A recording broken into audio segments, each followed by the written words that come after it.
Hi guys, welcome to the second episode of Cooking with Jen. Man fell off, she made man gel off and said it's better than rice and peas. No way. So rock no chase, your bum can't fit in them jeans, there's no space. I tell her come. Full disclaimer, I'm not here to tell you how to cook or what to cook. I'm merely here to show you how I cook it and how people have eaten my cooking and enjoyed it, and I wanted to share that with you. So if you find it interesting or useful even, don't forget to like and subscribe. So let's get cooking. Today, as you can see the ingredients, we're going to do some, it's Sunday evidently, so today is rice and peas day. Yes man. And with the rice and peas we're going to be doing some curry goat, yeah? So curry goat, rice and peas, bit of coleslaw, maybe an apple crumble for dessert, yeah? Mac and cheese, oh yeah. This is the peas, yeah? This is the peas that I would have used for my rice and peas. And it's already, they're empty because it's already in the pot. I put them in there from last night because it's tradition again to have them soaking overnight so that the peas are cooked, because these are quite hard. So they get to soak, and when you do put them on the fire, they'll cook a lot quicker. So what I'm going to do now, that's the rice I'll be using for the rice and peas. What I'm going to do now is drain off this water, put some fresh water on it, and then put it onto the fire to start boiling. In that I will be putting some scallion, some thyme as well, and a bit of garlic powder because it's tradition, but it does give it all a good flavour. And at some point, I'll show you when, I'll be adding coconut milk to it, yeah? And that's another thing. Listen, I ain't gone with their love. So if I want to use coconut milk in a tin from Grace's, then I'll use coconut milk in a tin, you see me? So yeah, let's put our pot of rice and peas on, turn on the fire. Like I said, within that we're going to cut up our scallion. Oh yeah, that's the other thing. Yeah, when I decided, yeah, that I was going to do like rice and peas and curry goat and thing, yeah, I'm a really inspirational person, innit? So as soon as I thought of doing it, what happens? One song I spring to mind. My kids think I'm as mad as a hatter. But I thought to myself, like, curry mutton, rice and peas, with a little Guinness punch, yummy, yummy. Now you tell me if that never sound good.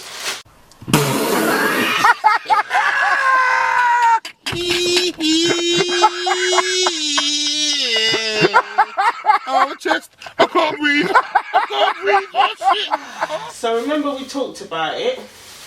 Now when I do buy thyme, I do buy fresh thyme, you know, well green, well bushy, and it's still got its smell. But for me, thyme can easily go dry, and if you buy a big bunch and you're not using the whole bunch same time, this is going to happen. But this doesn't mean the thyme's not good. This is still brilliantly good, so I'm going to continue to use it, but like I'm going to do usually is wash it off. Yeah, back to the meat and washing it. So people say, yeah, wash. When I did Come Dine With Me and I was talking about the same thing, Mr. Lamb, my friend Mr. Lamb voiceover, started saying something in reference to, oh, how dirty is your meat? Damn dirty, damn dirty, damn dirty, damn dirty. Guys, an animal, don't cook it. So if you have your meat and you don't want to wash it, that's entirely your prerogative. Nobody can argue with you, but I choose to wash my meat. Now we're going to go to the seasoning. Now, throughout me cooking and showing you what I cook, yeah, garlic powder for me is very good for the stomach. So I tend to use quite a lot of that when I'm putting it on my seasoning. Now, throughout my cooking, you'll see me use certain spices like quite regular. One of them being all-purpose seasoning. And maybe a little bit of barbecue. It's like a secret ingredient. Before I finish doing with my meat, I am now going to put in the coconut milk. I tell you why. For me, the coconut milk is something that can really hurt your belly. Yeah? Nobody ain't telling you that. So you have to be careful how you use it. And if you've got certain stomach issues, like myself, you have to be careful how you do everything. So coconut milk, if not fully purified into a water, it could hurt your belly to eat it. This curry now, why I use so much powder is not because I'm seasoning it with it, but this powder, what you see on here now, this colouring, this will be its gravy, nothing more. Anyway, for me, basin ready, a little bit of oil. Like, remember I told you last time, I'm trying corn oil, because corn fed and things like that is supposed to be better for you. So I'm trying to see what the corn oil does for me and my oh so sensitive stomach. So there's a bit of oil in there, a bit. And I'm also going to put some water in there. Yeah? And it's a little bit more water to oil ratio. Yeah? So it's not too much water, and just on that tag of oil. Please make sure you don't wait for it to get hot before you put the water or the oil in, because for those of you who don't know, who can't cook, try no, you won't do it again, because you're gonna bun up your clout. So that's me and my water again I'm putting on. So it's on, it's getting hot, and I'm ready. I'm mixing my little curry my little curry mutton. Curry what? Look, jumping out. That's how much he wants to get in the pot. You see them ones? Yeah? And just for good measure while I'm waiting, for me, it's never too much. A little bit more hot. And like I said, remember, you know, just because I don't like it mouth burning me hot, that don't mean it's not the right way to go. You understand me? All I'm saying is, I don't like it hot. Therefore, I wouldn't do it as hot as you would who love it. So, that's the hot, but I put plenty more mild. Yeah? Because you can put Scotch bonnet in there. And even after, when you finish cooking, and you put it out on a plate and thing, you can still add more pepper. It just depends how much pepper you love. And again, men love it. So I'm just mixing that right, that's what I'm doing. So again guys, let me tell you, if you are enjoying what you're watching, please don't hesitate to hit the like and subscribe button. I'm open for conversations, I'm open for discussions. If you don't like my views, please tell me. If you like my views, please tell me. If you want to talk about something in particular, don't hesitate, I'm here. So this is all nicely curried up now, this curry goat. And I'm going to get it ready now to put into the pot. And I don't know if you can hear that little bit of sizzle, but that little bit of sizzle is the oil and water ratio that I've put into the pressure pot in order to make it glossy. That's why I use the oil, not so much for any other purpose, but I hate the fact when you look at a curry and it just looks all dry. You know what I mean there? I find that the little bit of oil that goes into it will give it a nice gloss, a nice little shine for you. You get me? And then even when you finish cooking, you look at the richness of your curry gravy that is in the pot, and it's got a little bit of a glisten on it. You'll totally see the benefits and how worthwhile it is. So not only are people going to eat and enjoy the food, Hey, go ahead and lick your finger and tell you it's pretty too. But that's just a suggestion. That's just what I do. So as you can see, as you get to know me, you'll know that I love a lot of seasoning. For me, this is all part of the seasoning. You've got your onions, tomatoes, and your scallion, all put into the basin where you seasoned your curry mutton in the first place. Therefore, all that gather of dust that's come off your meat is there, ready to be brought together and put into your already boiling down meat. So I know you can't see it per se, but again, let me put on my gloves and show you that is the richness of your curry. And again, I do it like this in order to leave the lid off, in order for it to get itself nice and sealed. And that's the curry, all the curry powder and the seasonings sealing itself into the meat before I do submerge it into water, filling it up and covering it, and then leaving it to boil itself down along with these seasonings in the basin. So with these, I'm gonna fill it with water, because that's how I'm going to use a spoon, and that's how I'm going to capture all the powder and the seasoning and the dusting in the basin around the side. So I'm now going to add all of this seasoning and water, and this is where we're at the point where we are now cooking down. I successfully won my rice wash challenge. How I wash my rice. What I do, salt is another thing in the kitchen that I use a lot of, because salt kills a lot of things as well. So vegetables and things like rice, I'll put the salt on the rice and then I'll run it under the cold water, and then I'll continuously flush my hands in and out, washing it around.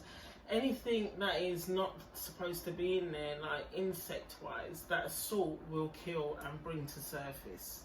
This is why I use a lot of salt.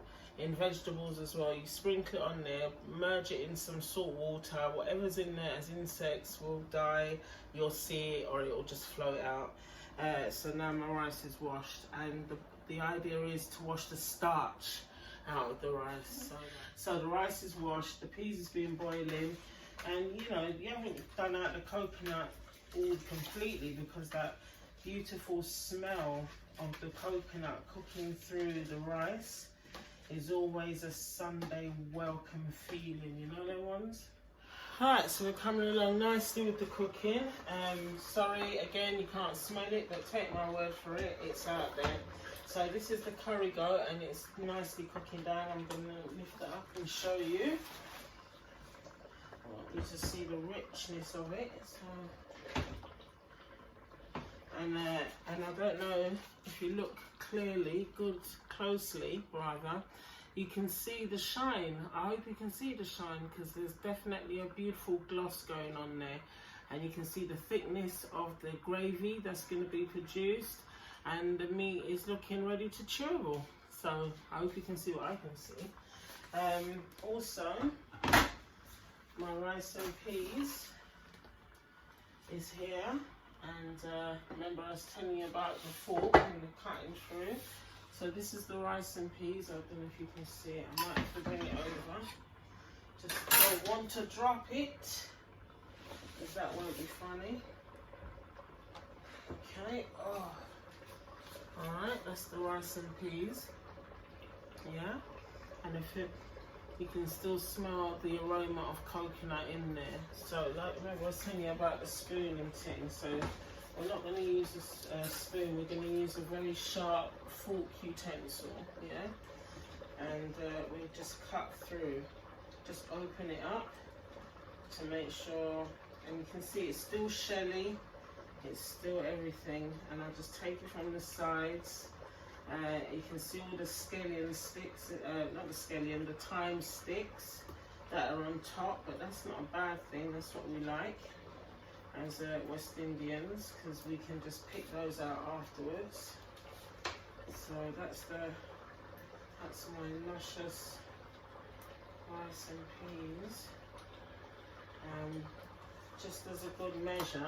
I'm going to show you that again. Now I picked it up somewhat. You can see the fluffiness and the shelliness of it. You see me? Yeah, I don't know. Rice and peas, this, you know, West Indian westernized, because that's what I'm all about. Trust me. So basically our rice is done. What I do to keep the steam on, I'll actually turn it off now, and in the center of it I tip a little bit of water. I'm losing my sticks. Just a tad. And then as you can hear it still, turn it off, and the heavy lid put back on it, and that will give it a steaming effect. Yeah. Over here I've put the macaroni on. I'm going to make a new version of mac and cheese, because I've only got one bag of cheese and I use a lot of cheese in my mac and cheese. So what I'm going to do, I'm going to let it boil and cook, add a little bit more water, and I'm going to add a little cheese sauce to it. I never normally do this. This is a new one for me, but it can't be anything bad. Because once I've done that, then I don't have to put so much cheese in it with only one bag of cheese. So once I've cooked the sauce into the hot water of it, then I'll put some grated cheese in there, I'll mix it in, and then I'll put it into a container, put some more cheese on top, a little bit of breadcrumbs, and then whack it in the oven. I've made my own coleslaw, curry goat rice and coleslaw, that's how it goes. That's my accompaniment.